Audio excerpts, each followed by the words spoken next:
तो चलिए शुरू करते हैं हमारी आज की कहानी। मैंने कहा, तुम इस घर के दामाद हो तो बिना कार्ड के ही शादी में पहुंचना चाहिए। नरेंद्र ने कहा, तुम्हारे घर वाले अगर मुझे दामाद समझते तो ज़रूर खबर करते, लेकिन ना तो तुम्हारे पापा ने मुझे कॉल किया और ना ही तुम्हारी माँ ने।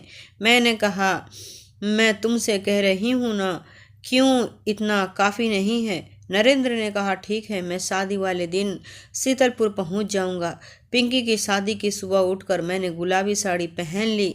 यह साड़ी मुझे नरेंद्र ने ही गिफ्ट की थी। उसे यह साड़ी सबसे ज़्यादा पसंद थी।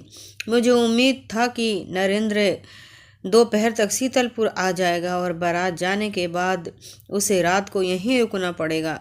जब वो रात भर मेरे साथ रहेगा तो उसका दिमाग ठिकाने आ ही जाएगा। मैंने सुबह ही नरेंद्र को फ़ोन लगाया, लेकिन उसका कोई जवाब नहीं आया। सुबह से शाम हो गई, लेकिन ना तो नरेंद्र आया और ना ही उसका कोई कॉल आया। मैं बेहद मायूस हो गई थी।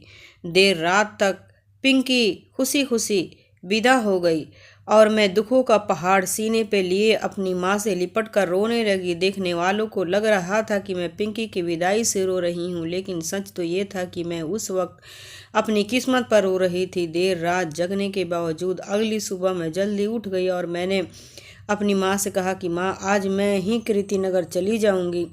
मेरे इस बात पर मेरी माँ बेहद नाराज हुई। वो बोली, जो आदमी तेरी बहन की शादी के लिए समय न निकाल पाया, उसके पास तेरे लिए भी वक्त नहीं होगा। तू सब्र कर, तेरे पापा पुलिस विभाग में मामूली कांस्टेबल ही हैं तो क्या हुआ, वो उस नरेंद्र और उसके घर वालों को ही छोड़ेंगे नहीं। पापा को यह बात पता चली तो वो भी बेहद नाराज हुए और उन्होंने मुझे कीर्तिनगर जाने से सख्ती से रोक लगा दिया। मैं दिन भर नरेंद्र को कॉल का मिलाती रही, लेकिन उसका फ़ोन अब भी स्विच ऑफ ही आ रहा था।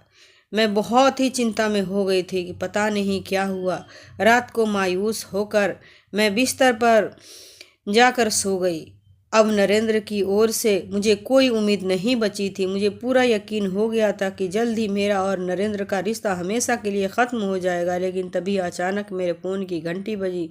नरेंद्र का ही फ़ोन था। मैंने झट से फ़ोन उठा लिया। उधर से नरेंद्र की आवाज़ आई। वो रोते हुए बोला, रुचि, सब खत्म हो गया। मैंने कहा, अभी कुछ ख़त्म नहीं हुआ है। अगर तुम मेरे घर आकर मुझे यहाँ से ले चलो तो हमारा रिश्ता अभी भी बच सकता है। नरेंद्र ने कहा, मैं अपने रिश्ते की बात नहीं कर रहा। इतना कहकर नरेंद्र फिर रोने लगा। मैंने कहा, नरेंद्र, क्या बात है, तुम इतना रो क्यों रहे हो? नरेंद्र ने कहा, परसों रात भैया और भाभी का एक्सीडेंट हो गया। भैया के मौके पे ही डेथ हो गई और भाभी अभी भी आगरा हॉस्पिटल में हैं। नरेंद्र के मुंह से यह बात सुनकर मेरे तो होश उड़ गए। फोन कटने के बाद मैंने घर में यह बात बताई तो मेरे घर में भी मातम पसर गया।